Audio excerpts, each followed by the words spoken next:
Raise your hand if you needed this recent Trump blunder by the BBC to realize they're not always the impartial institution they claim to be. For a lot of people, this has been obvious for a very long time. What we're seeing now is not really a one-off mistake. It's the result of years of perceived bias, arrogance, and a complete loss of perspective inside that organization. This latest scandal with Donald Trump is just another example of how unfit for purpose the BBC is perhaps becoming. For those who may not know what happened, so in a Panorama documentary, they edited parts of his speech that were almost an hour apart, and they made it seem as if he was calling for violence. We're gonna walk down to the Capitol, and I'll be there with you, and we fight.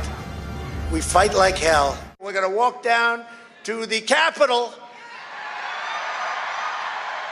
and we're gonna cheer on our brave senators and congressmen and women. This isn't just a simple mistake or an error of judgment. It's a deliberate attempt to shape a narrative, as always. The Director General and the head of news have resigned, fine. But I think the problem runs deeper than two people at the top. There is a cultural issue, I think, inside of the BBC. And often they've been known for not being fully impartial. We've seen it in the coverage of Gaza. We've seen how they treat Hamas propaganda compared to perhaps the voices of Israeli civilians. The imbalance isn't always in what is said, but in what is emphasized and in what is left out. And people notice. People are not stupid. We've seen it in the way they handle the gender debate, where campaigners and activists are presented as experts, and then parents who speak up for their children are often portrayed as controversial.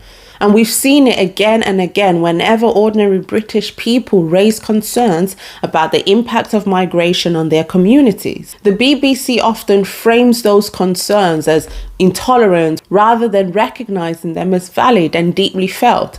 There was even a board commissioned review that concluded that the BBC's reporting on migration involved risks of impartiality. So there wasn't clear evidence of bias apparently, but just risks to impartiality, as if that isn't bad enough.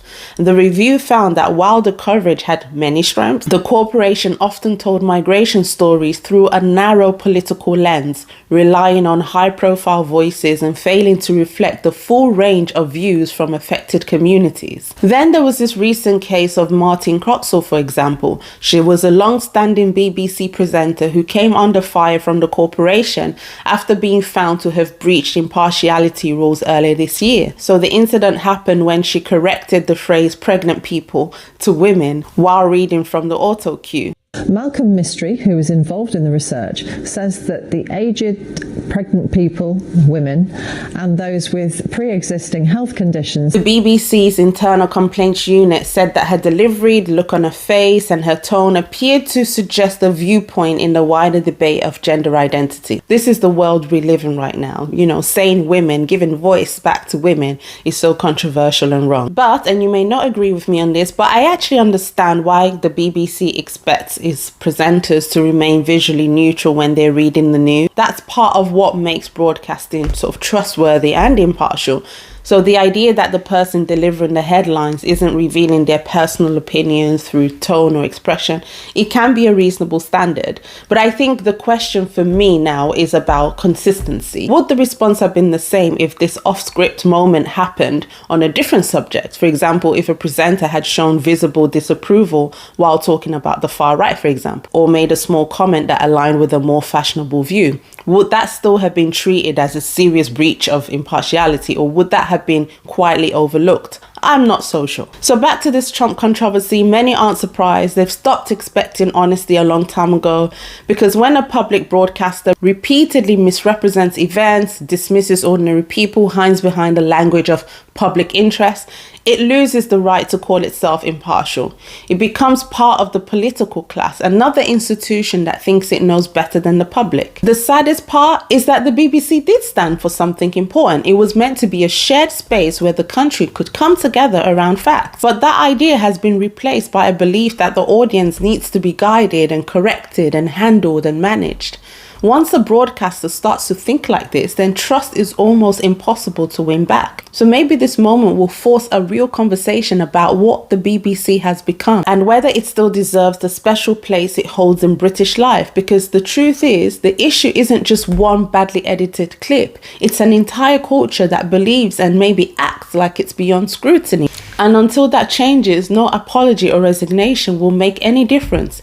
The BBC has an enormous responsibility. It still reaches millions of people every week. And for many, it still shapes how they understand events, national debate. So when mistakes like this happen, especially on something as politically charged as a Trump speech, it's understandable that the public becomes skeptical. That said, I don't think everyone working at the BBC is acting in bad faith.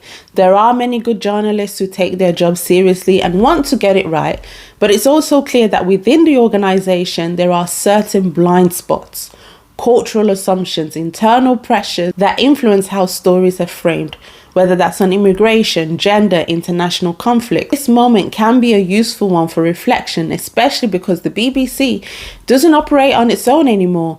The media landscape has completely changed. For decades, the BBC set the national tone almost by default.